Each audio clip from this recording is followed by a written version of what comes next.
So let's welcome in Charles Woodson. He's got the brown shirt on. You're official now. Yeah. How did I know Larry Fitzgerald played a role in this. Was this something you were looking at? How did this come about?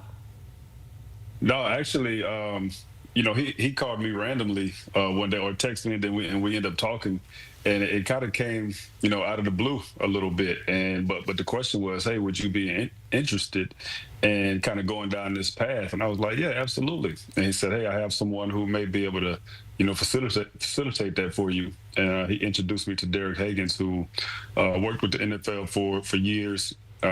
He knows a bunch of the owners. And so I contacted Derek. We emailed back and forth, and then we began to talk. And so he brought up a few, other teams. But then we started talking about Cleveland. And, as that conversation started, it just kind of started to make sense, me being from Ohio, the Cleveland Browns. And so then he made the introduction to Jimmy Haslam and his family. And we set up a meeting at the Super Bowl last year when the Super Bowl was in Vegas.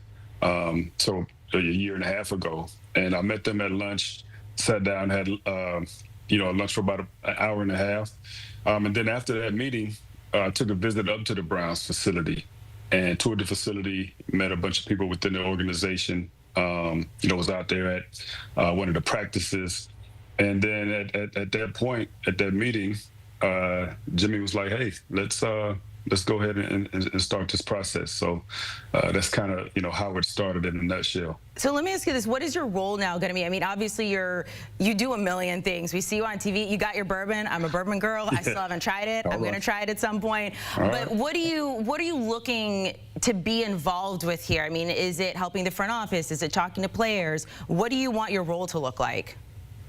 Yeah, I think it could be a combination of both of those things, front office and players. I think, with myself, man, I have a ton of experience, just being in and around the game of football all my life. I've been through all the ups and downs. I've been a high draft pick. I've been cut. I've been a defensive player of the year. I've been hurt a bunch of times. I'm in the business. I've made money, lost money. So I've pretty much, done it all. So I think I could be, just a wealth of knowledge for anyone around, the organization. And so I think it'll be really a work in progress of, what they would want from me. And I think that role would probably just evolve over time. So I'll just be as involved, as they want me to be. First of all, I got to, try to get up there and just spend some more time around everyone up there. And then from there, like I said, this relationship and the role and whatever impact I can make, I think it'll evolve and just get better over time. Really quickly on the Browns, I mean, what do you think we can expect? You got a very interesting quarterback room, 4 players right now going at it. I mean, what do you think this team is going to look like come week 1? Yeah, it's going to be interesting. There's only so many reps you can get, and we have a lot of quarterbacks in that room, like you just mentioned. I suspect that Joe Flacco, just because he has that experience, I would expect that day one he would probably be the guy. But whatever reps that you get, if you're Dylan or you're Shedeur or Pickett, whatever reps you get, you have to show us in a limited amount of reps your value, to the team. And so over this next, few weeks, of course, whether it be the OTAs or then once training camp starts, guys will start to weed themselves out. That's just the way the game goes. And the competition is going to bring out the best and the worst in each of these guys. And the guys who go out there and perform with whatever limited reps they get, that's going to be the guys that's going to be around. Looking at the rest of the league, before we came on, we were talking about Travis Hunter. Of course, he won the Heisman, playing both sides of the ball. You won the Heisman, sort of playing both sides of the ball. I think we can both agree, though. We can say you are the last defensive player to win the Heisman, right? That is correct. He is truly a two-way player. Myself, I play defense, so I'm still the first and only defensive player to win the award. But my hat's off to Travis. We talked before air, like you said, and I got a chance to speak with him and kind of be around him a little bit. And man, just what he was able to do at the collegiate level, playing the amount of snaps that he played, but also being productive in those amount of snaps that he played, which was most impressive. I'm looking forward to see what he does at this level. I know right now you see a lot of clips of him playing on the offensive side of the ball. You haven't seen any on defense, but I know that team is they're gonna venture into seeing what he can do and how he can help in all phases of the game. So looking forward to his play, just like everyone else. Just a tremendous player. Do you think he can play both sides of the ball, or is he, to be successful in the league, I mean, you're really going to have to concentrate on one side and maybe sprinkle in the other? Yeah, I think you sprinkle it in. I don't see any player going out there and playing the way he played in college at the NFL level. I just think, in terms of the game just leans on you at the NFL level a different way than it does in college football.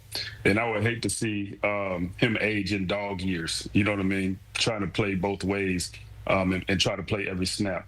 But I do agree, if he's an offensive starter, if that's the way they're looking at it, maybe you have some plays here or there defensively.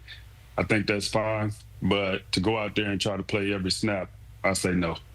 I gotta ask you, I was thinking about this before we came on, because you're so well connected in the sports world, in the celebrity world, because you're a celebrity in yourself. What is your most impressive text group? Like your group, like, is there anyone in there where you're like, nobody really knows I'm in this group chat, but it is a very impressive one?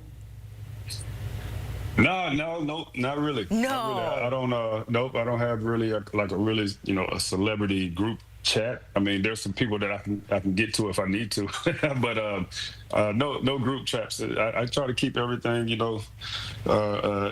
its own lane. You know what I mean? So yeah. No group chats. All right. Well, that's not as exciting. Let me ask you this. And do you know that they're making a movie called Madden? You're familiar with it? Yeah. Okay. So do you know the casting of it? I don't know the cast. Okay, so this is what I'm being told. Christian Bale is going to play Al Davis. Nicolas Cage is going to play John Madden. Obviously, you're in the Raiders Hall of Fame with John Madden and Al Davis. Do you like these castings? I mean, how are they looking so far? Thumbs up, thumbs down?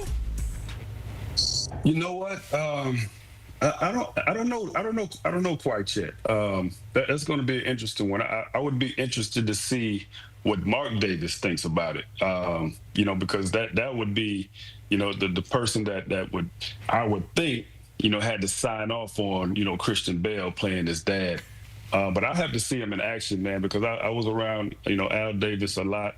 Al Davis was very unique, and he had that little New York, accent, but it was kind of, raspy a little bit. But man, he was just a great man, very matter of fact type of individual. So it'll be interesting to see if Christian Bale can pull that off. So I can't wait to see that one. Who would play you? Who would play me? Could I play myself? Yeah, sure. Why not? Yeah, I mean, why not? I want to get on the big screen too. Hell yeah! I mean? So maybe they should call me up, man, and give me a little cameo in there. All right, we're gonna go from owner, minority owner, and now we're gonna get you on the big screen. Charles, we appreciate it. I got an Emmy back here, so why not? Yeah, well, let me see it. Hold it up. Let's pretend you got your Oscar speech. Yeah. Yeah, there you go. You see that? We'll turn it into an Oscar. You want to thank the Academy, right? Absolutely. Sometimes, and even if I don't win, it's just an honor being nominated. That's it. Go to the parties, have fun, have them have your bourbon and serve it up. Have a great week. Thank you so much. A great weekend, I should say. Thanks for joining us. Thank you as well. Thanks for having me. Make sure to keep right here on CBS Sports HQ for more interviews like that, to find out that Charles Woodson, just so talented in the world of the NFL and maybe at some point a part of the big screen.